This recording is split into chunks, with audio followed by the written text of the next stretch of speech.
Now, a lot of people have been voicing their opinions on the brand new weapon, the Stringer from Splatoon 3, and talking about how it's just not that good. I've read multiple comments, and even some from high-end pros in Splatoon 3 that said that this weapon just wasn't doing it for them.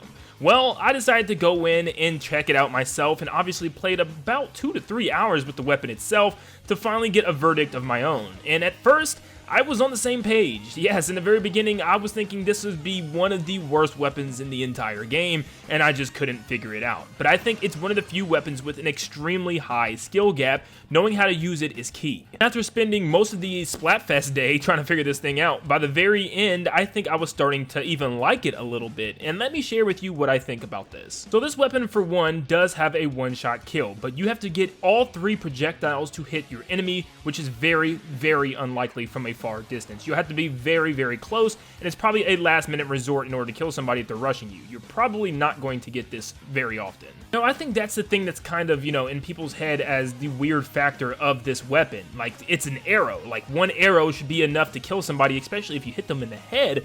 That's the thing that's kind of throwing people off, and I can't blame them. When the first thing I thought when I thought of an ink bow is one giant paint arrow, and maybe that's a different type that's coming eventually within this class. I definitely see there's going to be more. This one's the Tribe, for instance. There's probably going to be a single one that has a bigger blast radius once it explodes, and just one giant heavy one where when you hit somebody, they'll die instantly, which is going to be probably the better one in my opinion. It's just going to be a lot slower, which I will definitely take, but I think that one is just the better choice over the Try. I just don't like the 3 separate arrow spread, and it's just not my favorite. It wasn't even my favorite in Breath of the Wild with the Lionel bow, so I don't like it here either. Before we know what the other weapon styles of this class are going to be, with the Try in particular, I think the way you go about this has to be different than what people's minds are set to.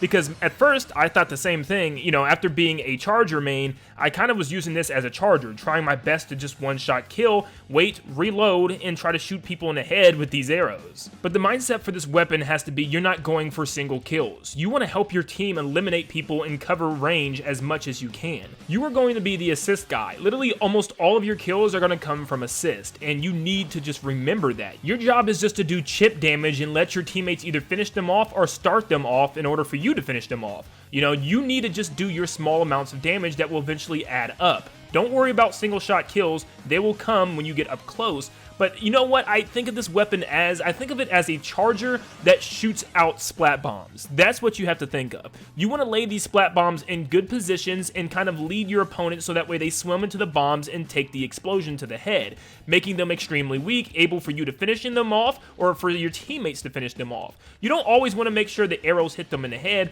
Just put the arrows beside them and let them explode around them. There were so many times I was too focused on trying to hit an inkling that was in mid-swim or pulling around some type of block defensive wall and something, and I was just trying to, hit them in the body or hit them in the head, but instead all I needed to do was lay some projectiles on the other side so that when they swam through it, it exploded on them and I could run up and finish them off. This is a very tactical weapon, and you can't play it like a charger, which as a charger main, that was my main mistake in the beginning, and I think a lot of people are having that same problem.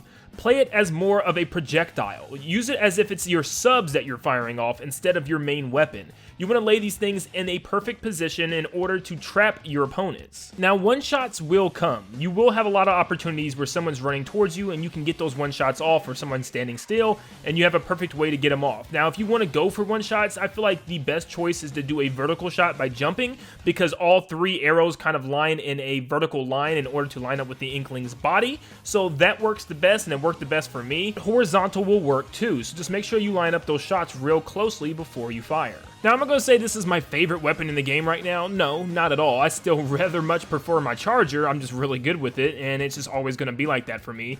But this weapon has massive potential. I think it has extreme potential, and I think people right now just need some more time to play with it and understand how it works and stuff. And, I would love to see the future classes for this, exactly how they will work. Are they going to be like single arrow weapons? I really hope that's the case, just one giant arrow. And I'll probably make a video just talking about how that would actually work. No, I don't think the Tri-Stringer is terrible right now. In fact, I think it's, pretty average, and I would maybe even put it slightly above average based on my end of the Splatfest gameplay.